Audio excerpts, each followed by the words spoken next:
রাস্তার ধারের এক সাধারণ বই বিক্রেতা যুবক শহরের নামকরা এক ব্যারিস্টারের মায়ের প্রাণ রক্ষা করল। পরদিন সকালে এমন এক গোপন তথ্য উন্মোচিত হল যা উপস্থিত সকলের চিন্তাধারাকে স্তব্ধ করে দিল। ফুটপাতের পাশে পুরনো বই বিক্রি করা এই যুবকটি প্রতিদিনের ন্যায় আজও নিজের ছোট্ট স্টলটি সাজিয়ে ক্রেতাদের কাছে বই তুলে দিচ্ছিল। তবে আজকের গোধূলি লগ্নটি অন্য দিনগুলোর চেয়ে একটু ভিন্ন প্রকৃতির ছিল। চারপাশের বাতাসে এক অদ্ভুত নিস্তব্ধতা বিরাজ করছিল। মনে হচ্ছিল অপ্রত্যাশিত কিছু একটা ঘটতে চলেছে। সময়টা ছিল সন্ধ্যার ঠিক পর মুহূর্ত। পুরো বিপণিবিতান এলাকা কৃত্রিম আলোয় আলোকিত ছিল। পথচারীরা দ্রুত গতিতে নিজেদের দৈনন্দিন কাজ সারছিল। সেই কর্মব্যস্ত জনস্রোতের মাঝখান দিয়ে এক বয়স্কা নারী ধীর পায়ে সামনের দিকে এগোচ্ছিলেন। তার চেহারায় বার্ধক্যের স্পষ্ট ছাপ ও শ্রান্তি লক্ষ্য করা যাচ্ছিল, তবে তার দৃষ্টিতে ছিল এক গভীর মায়া। সেখানে উপস্থিত কারোরই জানা ছিল না যে তিনি শহরের সবচেয়ে প্রতিষ্ঠিত ব্যারিস্টারের জন্মদাত্রী।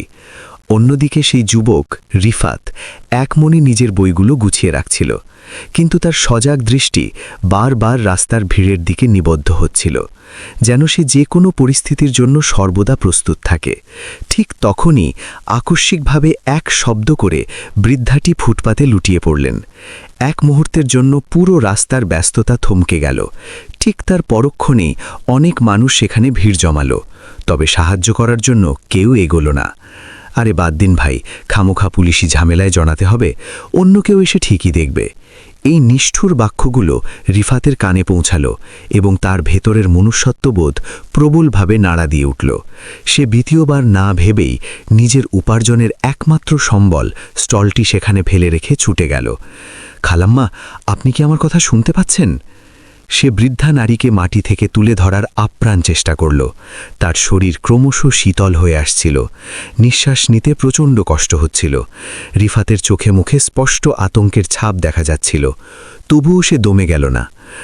কেউ একজন জলদি অ্যাম্বুলেন্সে খবর দিন। চারপাশের ভিড় শুধু নীরব দর্শক হয়ে দাঁড়িয়ে রইল, কেউ এক পাও নড়ল না। তখন রিফাত ক্ষোভের বশে চিৎকার করে উঠল, আজ যদি ইনি আপনাদের নিজের মা হতেন, তাহলেও কি আপনারা এভাবেই নীরব দর্শকের মতো দাঁড়িয়ে দৃশ্য দেখতেন? এবার চারপাশের মানুষজন একদম নিশ্চুপ হয়ে গেল। সে নিজের পকেট থেকে মোবাইল বের করল, জরুরি সেবায় ফোন দিল। এরপর সে বৃদ্ধার হাতের নাড়ি পরীক্ষা করল, তার হাত পা মালিশ করে দিল, তাকে সাবধানে সমতল জায়গায় শুইয়ে দিল। তার কাজ দেখে মনে হচ্ছিল সে এসব বিষয়ে বেশ পারদর্শী। ভিড়ের মধ্যে থাকা এক ব্যক্তি ফিসফিস করে পাশের জনকে বলল, এই ছেলেটা বই বিক্রি করে নাকি ডাক্তারি পড়ে? রিফাত কোনো কথার উত্তর দিল না, সে শুধু তার আপ্রাণ চেষ্টা চালিয়ে গেল। বেশ কিছুক্ষণ পর বৃদ্ধা নারী একটু গভীরভাবে নিঃশ্বাস নিলেন। রিফাতের চোখে আশার আলো জ্বলে উঠল। ব্যাস খালাম্মা, আর একটুখানি সাহস রাখুন। অ্যাম্বুলেন্স এসে পৌঁছল, তবে যখনই তাকে স্ট্রেচারে তোলা হচ্ছিল, বৃদ্ধা নারী রিফাতের হাত শক্ত করে চেপে ধরলেন এবং অত্যন্ত ক্ষীণ স্বরে বললেন, তুমি তুমি সেই ছেলেটি না? রিফাত একদম অবাক হয়ে গেল। তার মুখের অভিব্যক্তি সম্পূর্ণ বদলে গেল, যেন অতীত জীবনের কোনো চাপা পড়া অধ্যায় হঠাৎ করেই তার সামনে এসে দাঁড়িয়েছে। তবে সে কোনো উত্তর দেবার আগেই বৃদ্ধা পুনরায় চেতনা হারালেন। অ্যাম্বুলেন্স সাইরেন বাজিয়ে চলতে শুরু করল। রিফাত কয়েক মুহূর্তের জন্য ওই জায়গাতেই পাথরের মতো দাঁড়িয়ে রইল। তার মস্তিষ্কে শুধু ওই একটি বাক্যই প্রতিধ্বনিত হচ্ছিল, তুমি সেই ছেলেটি না? সে নিজের মাথা ঝাঁকল। না, এমনটা বাস্তবে কিভাবে সম্ভব? কিন্তু তার চেহারায় ফুটে ওঠা দুশ্চিন্তা স্পষ্ট বলে দিচ্ছিল যে সে ভেতরে ভেতরে বড় কোনো কথা গোপন করছে। হাসপাতালে পৌঁছানো মাত্রই চিকিৎসকরা বৃদ্ধাকে জরুরি বিভাগে নিয়ে গেলেন। রিফাত অপারেশন থিয়েটারের বাইরে অপেক্ষায় ছিল। তার হৃৎস্পন্দন দ্রুত ছিল, হাত দুটো সামান্য কাঁপছিল। কিছুক্ষণ পর হঠাৎ হাসপাতালের বাইরে দামি গাড়ির বহর এসে থামল। অনেক লোক তাড়াহুড়ো করে ভেতরে প্রবেশ করল। তাদের মধ্যে এক যুবক কোট টাই পরিহিত অবস্থায় দ্রুত পায়ে চিকিৎসকের দিকে এগিয়ে গেল। ডাক্তার সাহেব, আমার মা এখন কেমন আছেন? চিকিৎসক উত্তর দিলেন, উনি এখন শঙ্কামুক্ত, তবে সঠিক সময়ে হাসপাতালে নিয়ে আসাটা অত্যন্ত জরুরি ছিল। কে নিয়ে এসেছে তাকে? চিকিৎসক ইশারা করলেন, ওই ছেলেটি। রিফাতের দিকে আঙুল উঠল। প্রখ্যাত ব্যারিস্টার তানভীরের দৃষ্টি রিফাতের উপর পড়ল। কয়েক মুহূর্ত সে তার দিকে এক দৃষ্টে তাকিয়ে রইল, তারপর তার কাছে এগিয়ে এলো। অসংখ্য ধন্যবাদ, আপনি আমার মায়ের জীবন রক্ষা করেছেন। রিফাত নিজের দৃষ্টি নিচু করল। আমি কেবল আমার মানবিক দায়িত্ব পালন করেছি। তানভীর তার হাত চেপে ধরল। আপনার নাম কি? রিফাত। রিফাত সাহেব, আমি তানভীর। পাশে দাঁড়িয়ে থাকা এক ব্যক্তি নিচু স্বরে বলল, স্যার দেশের অন্যতম সেরা একজন আইনজীবী। রিফাত সামান্য চোখ তুলে তাকালো, তারপর পরক্ষণেই দৃষ্টি অবনত করল। তার চেহারায় বিশেষ কোনো উত্তাপ ছিল না, যেন এসব পরিচয় তার কাছে কোনো অর্থই বহন করে না, কিন্তু তার ভেতরে এক অন্যরকম ঝড় বয়ে চলেছিল। কিছুক্ষণ পর চিকিৎসক এসে জানালেন যে বৃদ্ধা রোগীর জ্ঞান ফিরেছে। তানভীর তৎক্ষণাৎ কেবিনের ভেতর গেল। রিফাত দরজার বাইরেই দাঁড়িয়ে রইল। কয়েক মিনিট পর ভেতর থেকে একটি দুর্বল কণ্ঠস্বর ভেসে উঠল। বাবা, ওই ছেলেটা কোথায় গেল? তানভীর প্রশ্ন করল। কার কথা বলছো মা? বৃদ্ধা ধীর কণ্ঠে উত্তর দিলেন, যে ছেলেটি আজ আমাকে মৃত্যুর হাত থেকে ফেরালো, তাকে ভেতরে ডাকো। তানভীর বাইরে বেরিয়ে এলো। রিফাত সাহেব, মা আপনাকে স্মরণ করছেন। রিফাত এক মুহূর্তের জন্য থমকে দাঁড়ালো। তার পা যেন ভারী পাথরে পরিণত হল। তবে পরক্ষণেই সে ধীর পদক্ষেপে কেবিনের ভেতর প্রবেশ করল। যেই মুহূর্তে সে ঘরের ভেতর পা রাখল, বৃদ্ধার দৃষ্টি তার উপর স্থির হল এবং তিনি বেশ কিছুক্ষণ পলকহীনভাবে তাকে দেখতে লাগলেন। তারপর তার দুচোখ বেয়ে অশ্রু গড়িয়ে পড়ল। তুমি সত্যিই সেই ছেলেটি। রিফাতের দৃষ্টি মাটির দিকে নিবদ্ধ হল। আমি বুঝতে পেরেছিলাম, তোমার কণ্ঠস্বর শুনেই চিনেছি। তানভীর অত্যন্ত বিস্মিত হল। মা, আপনি কি একে পূর্ব থেকেই চেনেন? বৃদ্ধা দুর্বল স্বরে বললেন, হ্যাঁ বাবা, এ ঠিক সেই ছেলেটি। পুরো কেবিনে এক গভীর নিস্তব্ধতা নেমে এলো। কে সে? তানভীর কৌতূহলী হয়ে জানতে চাইল। বৃদ্ধা একটি দীর্ঘশ্বাস ছাড়লেন। এ হলো সেই তরুণ যে বেশ কয়েক বছর আগে তোমার চাচার ল ফার্মে কাজ করত। তানভীর আক্ষরিক অর্থেই চমকে উঠল। সে তীব্র দৃষ্টিতে রিফাতের দিকে তাকালো। রিফাত তখনও নিশ্চুপ হয়ে দাঁড়িয়েছিল। বৃদ্ধার চোখ থেকে অঝরে জল ঝরতে লাগল। সেদিন কি বলে একটি সামান্য ভুলের অজুহাতে তোমার চাচা একে সকলের সামনে চরম অপমান করে প্রতিষ্ঠান থেকে তাড়িয়ে দিয়েছিল। রিফাতের হাত দুটো অজান্তেই উষ্টিবদ্ধ হয়ে এলো। পুরনো সেই তিক্ত স্মৃতিগুলো আবারও তার মানসপটে সজীব হয়ে উঠল। কয়েক বছর আগে রিফাত এই শহরেরই এক নামকরা আইনি প্রতিষ্ঠানে করণিক হিসেবে কাজ করত। সে অত্যন্ত পরিশ্রমী ও সৎ ছিল, তবে তার আর্থিক অবস্থা ছিল শোচনীয়। একদিন ফার্মের অত্যন্ত গুরুত্বপূর্ণ একটি আইনি নথি রহস্যজনকভাবে হারিয়ে যায়। কেবল এইটুকু ঘটনার উপর ভিত্তি করে তানভীরের চাচা, যিনি ফার্মের প্রধান অংশীদার ছিলেন, তিনি সকলের উপস্থিতিতে রিফাতকে তিরস্কার করতে শুরু করেন। তোমাদের মতো নিচু স্তরের মানুষদের দৌড় এই পর্যন্তই। দায়িত্ব পালন করতে না পারলে এখানে চাকরি নিতে এসেছ কেন? রিফাত বারবার অনুনয় করে বলতে লাগল, স্যার, আমার ভুল হয়ে গেছে, আমি যে কোনো মূল্যে নথিটি খুঁজে বের করে দেব। কিন্তু সেখানে উপস্থিত কেউ তার আকুতি শুনল না।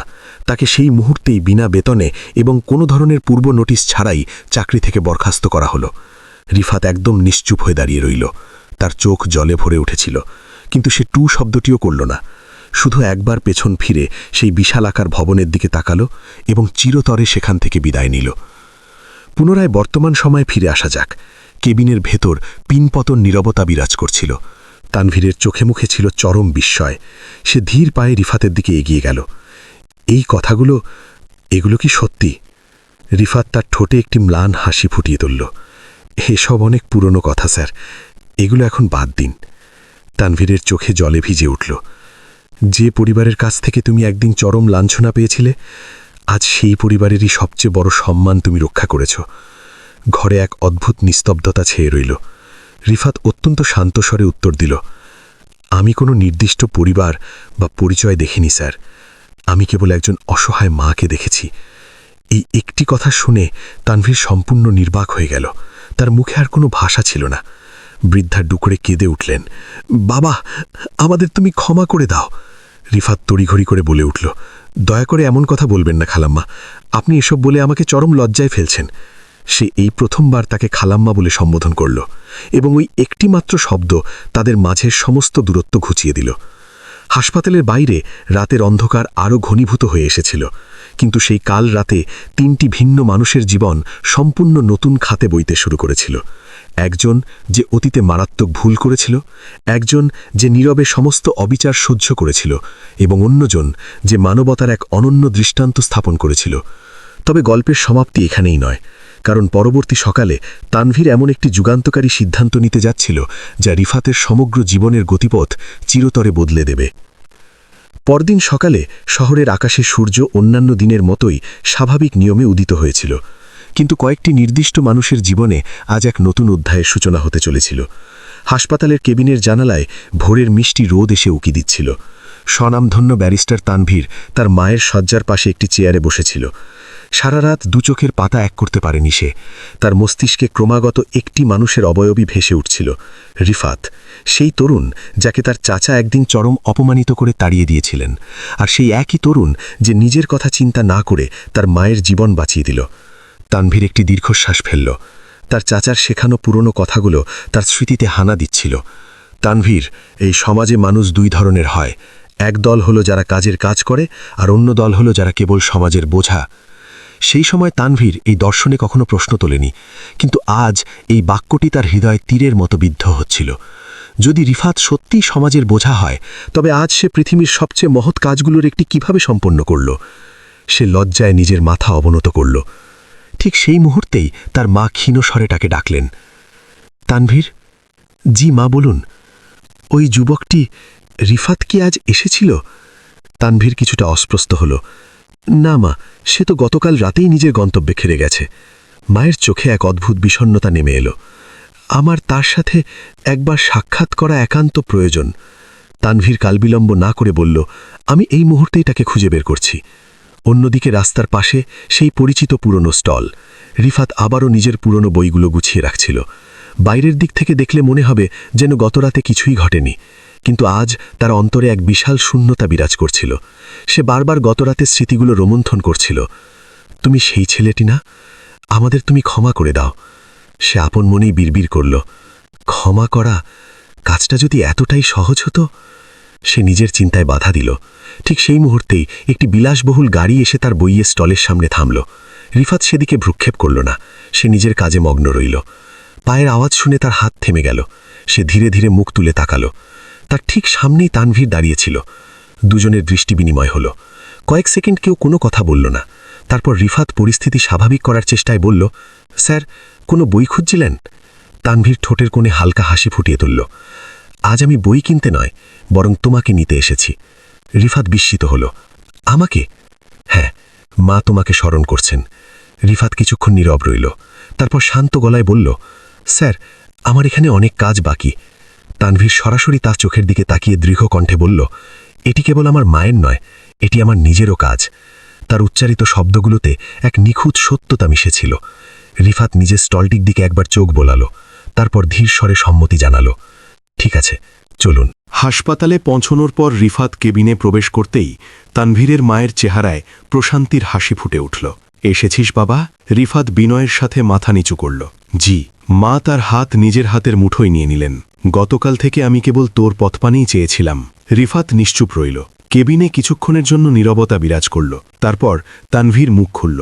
রিফাত, আমি তোমার কাছে আন্তরিকভাবে ক্ষমা প্রার্থনা করছি। রিফাত সাথে সাথে বাধা দিয়ে বলল, দয়া করে এসব বলবেন না স্যার। না রিফাত। তানভীরের কণ্ঠস্বর ভারী হয়ে এলো। অবিচার আমাদের পরিবারের তরফ থেকেই হয়েছিল, এবং তার সম্পূর্ণ খেসারত তোমাকে একাই দিতে হয়েছে। রিফাতের চোখের কোণ সামান্য ভিজে উঠল, তবে সে নিজেকে দ্রুত সামলে নিল। যা হবার তা তো হয়েই গেছে স্যার, সময়ের সাথে সব ঠিক হয়ে যায়। মা অত্যন্ত ধীর গলায় বললেন, না বাবা, সবকিছু ঠিক হয়ে যায়নি। সেদিন যদি আমরা চরম অন্যায়ভাবে তোকে বের করে না দিতাম, তাহলে আজ তোকে রাস্তায় দাঁড়িয়ে এভাবে বই বিক্রি করতে হতো না। এই কথাটি শোনার পর রিফাতের চোখ বাঁধ ভাঙা কান্নায় ভরে এলো। সে কিছু একটা বলতে চাইল, কিন্তু আবেগ তার কণ্ঠনালী রুদ্ধ করে দিল। ঠিক তখনই তানভীর একটি আইনি ফাইল টেবিলের উপর এনে রাখল। রিফাত, আমি চাই তুমি আজই আমাদের ল ফার্মে সসম্মানে ফিরে এসো। রিফাত চরম বিস্ময় নিয়ে তার দিকে তাকালো। কি বলছেন এসব? হ্যাঁ, ঠিক তোমার পুরনো পথটিতেই, বরং তার চেয়েও উচ্চ পদে আমি তোমাকে নিয়োগ দিতে চাই। রিফাত কয়েক মুহূর্তের জন্য সম্পূর্ণ নীরব হয়ে গেল। তারপর অত্যন্ত ধীর কিন্তু দৃঢ় কণ্ঠে বলল, স্যার, আমি এখন আর সেই পুরনো রিফাত নেই। মানে, যেদিন আমাকে চরম অপমান করে তাড়িয়ে দেওয়া হয়েছিল, সেদিনই আমি প্রতিজ্ঞা করেছিলাম যে আর কখনো কোনো মানুষের অধীনে চাকরি করব না। কেবিনের ভেতরে আবারও এক গভীর নিস্তব্ধতা নেমে এলো। তানভীর কৌতূহল নিয়ে প্রশ্ন করল, তাহলে তুমি ঠিক কি চাও? রিফাত একটি গভীর দীর্ঘশ্বাস ছাড়ল। আমি শুধু এটাই চাই যে ভবিষ্যতে অন্য কোনো রিফাত যেন সেদিনের মতো চরম লাঞ্ছনা ও অবিচারের শিকার না হয়। এ কথা শুনে তানভীরের চোখের দৃষ্টি উজ্জ্বল হয়ে উঠল। মানে, আপনি শহরের অত্যন্ত প্রভাবশালী এক ব্যক্তি স্যার। আপনি ইচ্ছে করলেই পুরো ব্যবস্থাটিকে বদলে দিতে পারেন। তানভীর বিন্দুমাত্র দ্বিধা না করে বলল, তুমি আমাকে যা নির্দেশ দেবে আমি অক্ষরে অক্ষরে তা পালন করব। রিফাত এই প্রথমবার সরাসরি তার চোখের দিকে তাকিয়ে বলল, তাহলে আমাকে কথা দিন যে আপনার প্রতিষ্ঠানে কোনো গরিব ও অসহায় কর্মচারীকে তার সামান্য ভুলের জন্য এভাবে অপমান করে বের করে দেওয়া হবে না। তানভীর তাৎক্ষণিকভাবে উত্তর দিল, আমি কথা দিচ্ছি। মায়ের চোখে তখন আনন্দের অশ্রু। আজ আমার নিজের সন্তানের উপর চরম গর্ব অনুভব হচ্ছে। তবে এই ঘটনার সবচেয়ে বড় চমকটি সামনে আসা তখনও বাকি ছিল। ঠিক সেই মুহূর্তে কেবিনের দরজাটি ধীরে ধীরে খুলে গেল। একজন বয়স্ক ব্যক্তি ভেতরে প্রবেশ করলেন। পরনে অত্যন্ত দামি স্যুট, বয়স আনুমানিক 60-এর কাছাকাছি। যেই মুহূর্তে তার দৃষ্টি রিফাতের উপর পড়ল, তিনি যেন পাথর হয়ে গেলেন। রিফাতের পেশিগুলোও শক্ত হয়ে উঠল। কেবিনের শান্ত পরিবেশটি মুহূর্তের মধ্যেই থমথমে হয়ে গেল। তানভীর পরিস্থিতি সামাল দিয়ে বলল, চাচাজান, এ হলো সেই ছেলেটি। ওই ব্যক্তি, অর্থাৎ তানভীরের চাচা জালাল সাহেব, অত্যন্ত ধীর পদক্ষেপে রিফাতের দিকে এগিয়ে এলেন। কয়েক মুহূর্ত তিনি তার দিকে একদৃষ্টে তাকিয়ে রইলেন। তারপর ভারাক্রান্ত কণ্ঠে বললেন, আমার সব মনে আছে। পুরো কেবিন নিস্তব্ধ। তুমি সেই তরুণটি যাকে আমি চরম অপমান করে আমার প্রতিষ্ঠান থেকে তাড়িয়ে দিয়েছিলাম। রিফাত মাথা নিচু করে সম্মতি জানালো, জি। কয়েক মুহূর্তের পিনপতন নীরবতার পর জালাল সাহেবের কণ্ঠস্বর আমূল বদলে গেল, কিন্তু আজ তুমি নিজের কর্ম দ্বারা প্রমাণ করে দিয়েছ যে সেদিনের ভুলটা সম্পূর্ণ আমারই ছিল। সেখানে উপস্থিত প্রত্যেকেই আক্ষরিক অর্থে চমকে গেল। সেদিন আমি তোমাকে তোমার বাহ্যিক অবস্থা ও যোগ্যতা দিয়ে পরিমাপ করেছিলাম, আর আজ তুমি আমাকে আমার প্রকৃত অবস্থান চোখে আঙুল দিয়ে দেখিয়ে দিলে। রিফাত তড়িঘড়ি করে বলে উঠল, দয়া করে নিজেকে এভাবে ছোট করবেন না। কিন্তু এবার সেই অহংকারী মানুষটি নিজেই কান্নায় ভেঙে পড়লেন। বাবা, তুমি পারলে আমাকে ক্ষমা করে দিও। কেবিনের ভেতরে উপস্থিত প্রত্যেকের চোখই তখন অশ্রুসজল। এবং ঠিক তখনই এমন একটি ভয়ঙ্কর সত্য উন্মোচিত হল, যা শুনে স্বয়ং রিফাতও নিজের জায়গা থেকে কেঁপে উঠল। তানভীরের মা অত্যন্ত ধীর গলায় বললেন, রিফাত, তোর কি জানা আছে সেদিন তোকে তাড়িয়ে দেওয়ার পর ফার্মে ঠিক কি ঘটেছিল? রিফাত চরম বিস্ময় নিয়ে তাকালো। কি ঘটেছিল? তুই চলে যাওয়ার পর ওই দিনই বিকেলে আমাদের প্রতিষ্ঠানে এক বিরাট আইনি বিপর্যয় ঘটে। কারণ তুই যে গুরুত্বপূর্ণ ফাইলটি হন্যে হয়ে খুঁজছিলি, সেটি হারানোর পেছনে তোর বিন্দুমাত্র দোষ ছিল না। রিফাতের চোখ আক্ষরিক অর্থে বড় বড় হয়ে গেল। ওই ফাইলটি সম্পূর্ণ উদ্দেশ্য প্রণোদিতভাবে অন্য কেউ লুকিয়ে রেখেছিল। কেবিনে তখন শ্মশানের নীরবতা। আর সেই ভয়ঙ্কর অপরাধের শাস্তি বিনা দোষে তোকে ভোগ করতে হলো। রিফাতের হাত দুটো থরথর করে কাঁপতে শুরু করলো। সে বুঝতে পারছিল না যে সে এই মুহূর্তে কাঁদবে নাকি চিৎকার করে উঠবে। এবার গল্প এমন এক অভাবনীয় মোড়ে এসে দাঁড়িয়েছিল, যেখানে অতীতের সমস্ত লুকায়িত সত্য এক এক করে সামনে আসছিল। কিন্তু তখনও একটি সর্বশেষ রহস্য উন্মোচিত হওয়া বাকি ছিল, যা রিফাতের সম্পূর্ণ অস্তিত্বের ধারণাকে বদলে দেবে। হাসপাতালের কেবিনে এক অদ্ভুত এবং দমবন্ধ করা নিস্তব্ধতা ছেয়ে গিয়েছিল। এইমাত্র যে সত্যটি সকলের সামনে উন্মোচিত হল, তা উপস্থিত সবাইকে ভেতর পর্যন্ত নাড়িয়ে দিয়েছিল। রিফাতের চোখ যেন সম্পূর্ণ শূন্য ও ভাবলেশহীন হয়ে গিয়েছিল। সে একই জায়গায় মূর্তির মতো দাঁড়িয়ে রইল, যেন তার পায়ে দাঁড়িয়ে থাকার মতো আর কোনো শক্তি অবশিষ্ট নেই। তার মানে ওই দিনের ঘটনায় আমার কোনো অপরাধ ছিল না। তার কণ্ঠস্বর ছিল অত্যন্ত ধীর এবং কম্পিত। তানভীরের মা নিজের চোখের জল মুছতে মুছতে বললেন, না বাবা, তুই সম্পূর্ণ নির্দোষ ছিলি। এ কথা শোনার সাথে সাথেই রিফাতের চোখ থেকে বাঁধ ভাঙ্গা অশ্রু বইতে শুরু করল। সে নিজেকে সামলানোর আপ্রাণ চেষ্টা করল, কিন্তু বছরের পর বছর ধরে বুকে চেপে রাখা দীর্ঘদিনের কষ্ট আজ আগ্নেয়গিরির মতো বাইরে বেরিয়ে আসছিল। সেদিন আমি আপনাদের সবাইতে বোঝানোর অনেক চেষ্টা করেছিলাম, কিন্তু কেউ আমার একটি কথাও বিশ্বাস করেনি। তার গলা আবেগে রুদ্ধ হয়ে এলো। তানভীরের চাচা জালাল সাহেব নিশ্চুপ হয়ে দাঁড়িয়েছিলেন। তার কাছে সান্ত্বনা দেওয়ার মতো কোনো ভাষা ছিল না। তিনি অত্যন্ত ধীর পায়ে এগিয়ে গিয়ে রিফাতের কাঁধে নিজের হাত রাখলেন। বাবা, ভুল শুধু সেদিনের ওই নির্দিষ্ট ঘটনার ছিল না, আসল ভুল ছিল আমার বিকৃত চিন্তাধারার। রিফাত এই প্রথমবার তার চোখের দিকে তাকালো। তার সেই চোখে আজ আর সেই পুরনো দম্ভ বা অহংকার লেশমাত্র ছিল না। সেখানে ছিল কেবলই অনুশোচনা। আমি সবসময় মানুষকে তাদের আর্থিক অবস্থা দেখে বিচার করেছি, তাদের ভেতরের খাঁটি মনটাকে কখনো দেখার চেষ্টা করিনি। কেবিনের ভেতরে উপস্থিত সবাই তখন একদম চুপ ছিল। ঠিক তখনই তানভীর অত্যন্ত ধীর গলায় বলল, মা, এবার ওই সত্যটিও প্রকাশ করে দিন যা আপনি এতদিন ধরে আমার কাছ থেকেও গোপন করে আসছিলেন। রিফাত চরম বিস্ময় নিয়ে তার দিকে তাকাল। আবার নতুন কি সত্য? মা কয়েক মুহূর্তের জন্য নীরব রইলেন। তারপর তিনি একটি গভীর দীর্ঘশ্বাস ছাড়লেন। রিফাত, যে অত্যন্ত গুরুত্বপূর্ণ ফাইলটি সেদিন হারিয়ে গিয়েছিল, সেটি কেউ একজন ইচ্ছে করে লুকিয়ে রেখেছিল যাতে তোকে ফাঁসানো যায়। রিফাতের বুকের ভেতর হৃৎপিণ্ডটা জোর জোর স্পন্দিত হতে লাগল। কে করেছিল এই কাজ? কেবিনের ভেতরে পিন পতন নিস্তব্ধতা ছেয়ে গেল। তানভীরের মা অত্যন্ত ধীর দৃষ্টিতে তানভীরের দিকে তাকালেন। তানভীর মুহূর্তের মধ্যেই সব বুঝে গেল। তার মুখের রক্ত যেন শুকিয়ে গেল। মা, আপনি সব কি বলছেন? মায়ের চোখ থেকে অঝরে জল গড়িয়ে পড়ল। ওই ফাইলটি স্বয়ং তোর নির্দেশেই সেদিন লুকানো হয়েছিল। কি? রিফাত এবং তানভীর দুজনেই একসাথে আঁতকে উঠল। ঘরের পরিবেশ একদম বদলে গেল। তানভীর কয়েক পা পিছিয়ে গেল। না, এটা কোনোভাবেই সত্য হতে পারে না। আমার তো এমন কিছুই মনে পড়ছে না। মা দৃঢ় কণ্ঠে বললেন, তোর হয়তো মনে নেই, কিন্তু আমার প্রতিটি মুহূর্তের কথা মনে আছে। সেদিন তুই প্রচণ্ড ক্ষুব্ধ ছিলিস, কারণ রিফাত একটি আইনি নথিতে তোর করা একটি মারাত্মক ভুল ধরে ফেলেছিল। রিফাতের মস্তিষ্কে ধীরে ধীরে পুরনো স্মৃতিগুলো ফিরে আসতে লাগল। সেই দিনটির কথা যখন সে একটি ভুল এন্ট্রি সংশোধন করেছিল এবং তানভীর তার এই কাজের জন্য চরম বিরক্ত হয়েছিল। আমি শুধু ভেবেছিলাম ওকে সামান্য একটু বকাঝকা শুনতে হবে। তানভীরের কণ্ঠস্বর তখন থরথর করে কাঁপছিল। আমার বিন্দুমাত্র ধারণা ছিল না যে চাচাজান তাকে চিরতরে চাকরি থেকে বের করে দেবেন। রিফাতের চোখে তখন চরম কষ্ট এবং এক বুক শূন্যতা দুটোই স্পষ্টভাবে বিরাজ করছিল।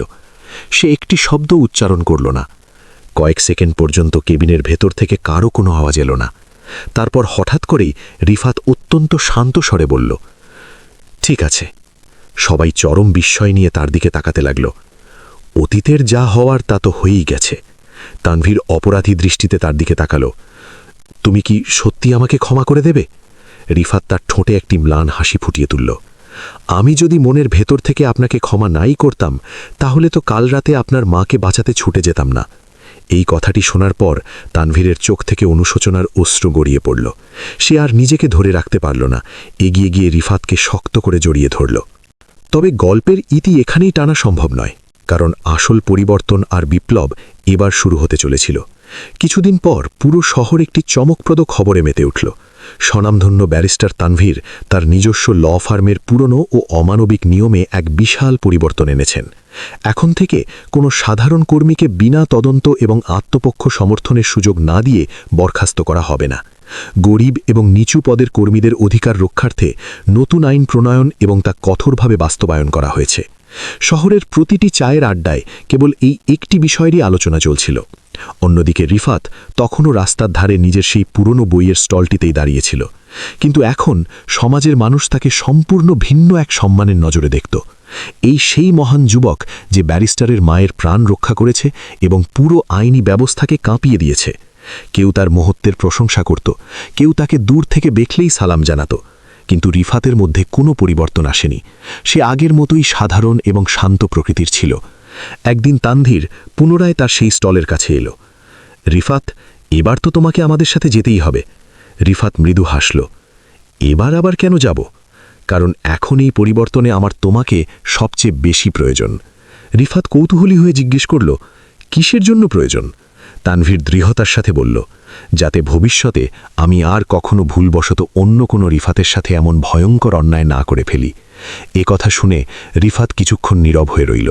তারপর সে অত্যন্ত ধীর কিন্তু আত্মবিশ্বাসী কণ্ঠে বলল, ঠিক আছে, যদি আমি সেখানে যাই তাহলে আমার একটি নির্দিষ্ট শর্ত আছে। আমি সেখানে কেবল একজন সাধারণ কর্মী হিসেবে চাকরি করতে যাব না। আমি সেখানে এই ইতিবাচক পরিবর্তনগুলোর নেতৃত্ব দিতে যাব। তানভীরের মুখে প্রশান্তির হাসি ফুটে উঠল। আমার ঠিক এমন একজনেরই প্রয়োজন। আর ঠিক তার কিছুদিন পরেই সেই রিফাত, যে একদিন ফুটপাতে দাঁড়িয়ে পুরনো বই বিক্রি করত, আজ সে সেই একই ফার্মের ভেতরে মাথা উঁচু করে দাঁড়িয়েছিল।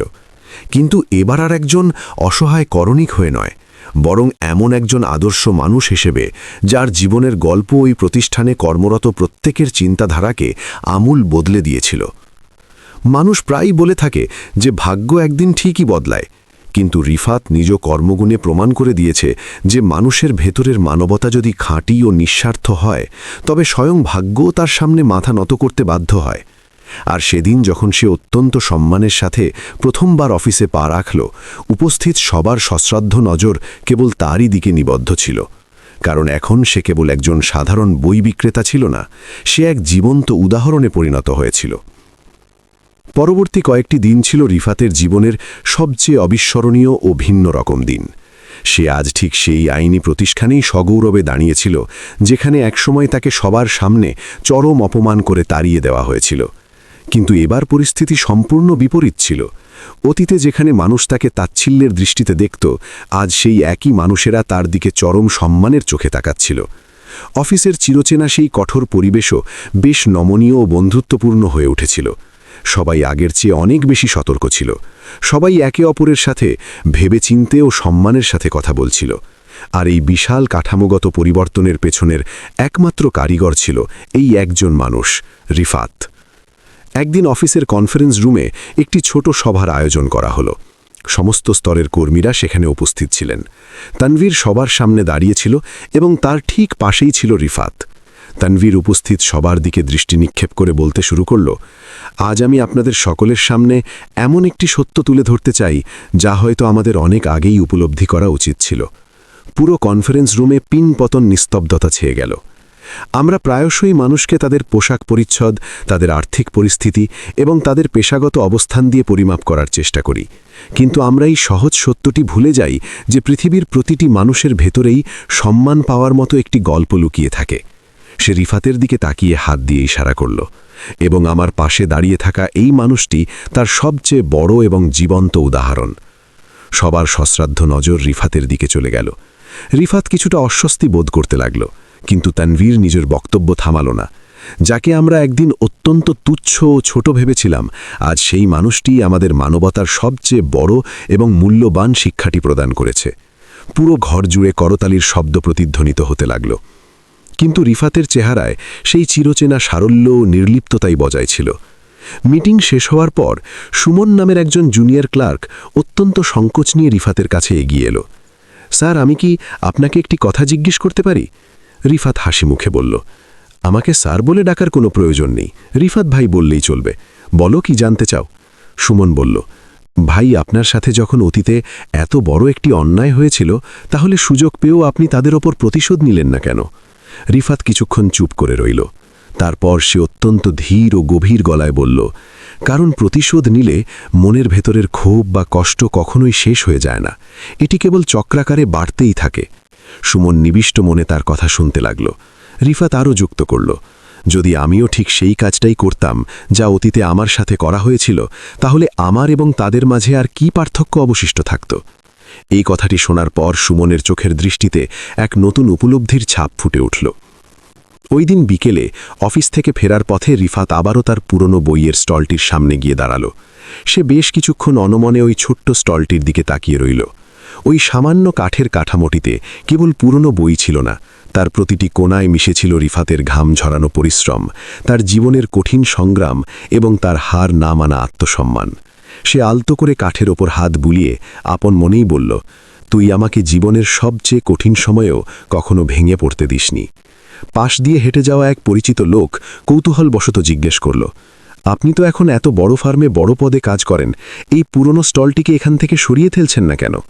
রিফাত অত্যন্ত শান্তভাবে হাসল, এটি কেবল একটি বইয়ের স্টল নয় ভাই, এটি আমার জীবনের সবচেয়ে বড় পরিচয় এবং শেকড়। কিছুদিন পর রিফাত নিজস্ব উদ্যোগে একটি অভিনব সিদ্ধান্ত গ্রহণ করল।